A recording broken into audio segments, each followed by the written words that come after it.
Okay, here's another one of my favourite bikes. Love these, massively iconic. It's the Big Daddy, the Honda CR500.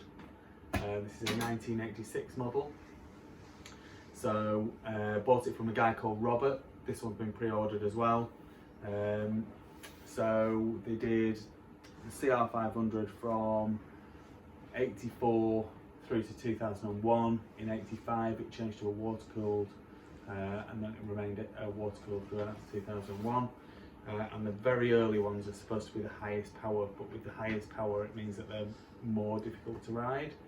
So they have a punchier power band and they're just a bit more aggressive really, and obviously suspension and brakes and things like that not quite as good as the later ones. But for some that makes them amazing, and obviously it's a very early model and very iconic, very cool. So this one the guy had upgrade, so there's a problem with them from 85 up to 89. So the 89 has changed and they had an aluminium clutch cover which incorporates the water pump housing. Sorry, 85 to 89 they had a magnesium, and in 89 they were upgraded to aluminium. When they were upgraded to the aluminium, then they stopped corroding inside. So people used to use tap water and things like that as coolant, and the tap water would eat away at the magnesium, which is a super light and expensive metal. And so then once it had corroded, you then got water in your gearbox. But this bike has already had the aluminium clutch cover installed on it, so that shouldn't be a problem with this bike. That's the upgrade to do really. It's got a different set of radiators on. There is coolant in there, and the coolant looks clear, so that's a good sign. It's got a decent FMF gnarly pipe on, so it's going to have lots of bottom end, and it's generally a nice bike. So let's it turns over and it sparks. I'll just do a quick demonstration of turning it over. So again, lots of compression, lots and lots of compression. Let's end this little bit of the video and let's have a closer look at it. So here's the clutch cover upgrade that I was talking about. So that's now aluminium. It's got the water pump cover on there, and then another thing that changed is it had a clutch inspection cover, so it's got a genuine Honda clutch inspection cover on there, which is nice to see. Looks like there's a couple of Jubilee clips missing off the rear shock, so before you ride it you'd need to reinstall them. It's got an FMF pipe on the front which is in good condition. Could maybe do with re-chroming if you want it to be absolutely immaculate. And it's got an FMF on the back. The bracket is not the nicest bracket in the world, but that'll be very easy to sort and get something decent in place of that. Plastic's generally good, tank's looking good. That'd polish up and make immaculate again, no problem. Personally, I'd change the seat cover. And then if we look at the front, so I don't know whether you can see that, but it's going to need fork seals. But the chrome on the forks is good. I've had a look at both sides. So the chrome's good, which is what you need.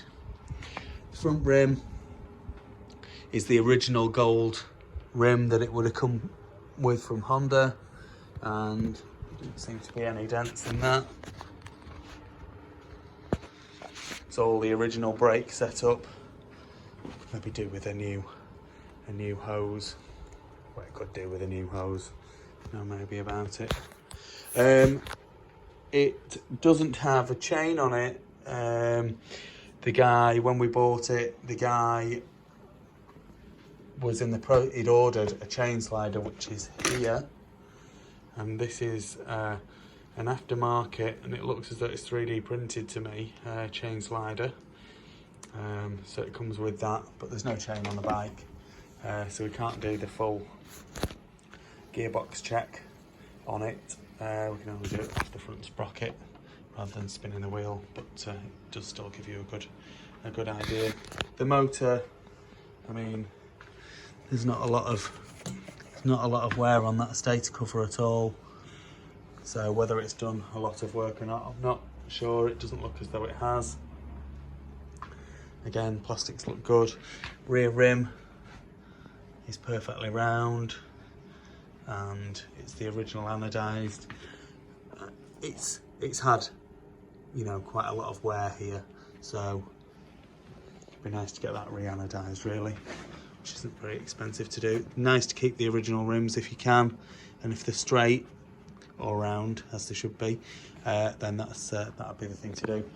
One of the things I always check for on CR500s is the rear linkage. I have never had a single one that doesn't need the linkage doing, and this one is no different. So, need new linkage bearings. Probably the top of the shock bearing will need doing as well, but you do that anyway. Right, if I can hand this over to my little filming helper, you can hold it while I do the gearbox check. So we just need to focus in on here, Jake. So it's spinning at the moment, so it's in neutral, down into first. There's no way I can turn that over with my finger. Up into second, third, fourth, fifth, back down to fourth, third, second, and first. I'll just stick it back up to neutral. I've already checked in the bottom of the carb. The carb's clean. There was a bit of old two-stroke oil in there, but I've blown it all out. So next job is see if we can get it running.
Please like this video and subscribe to my YouTube channel. Just search Phoenix Motos.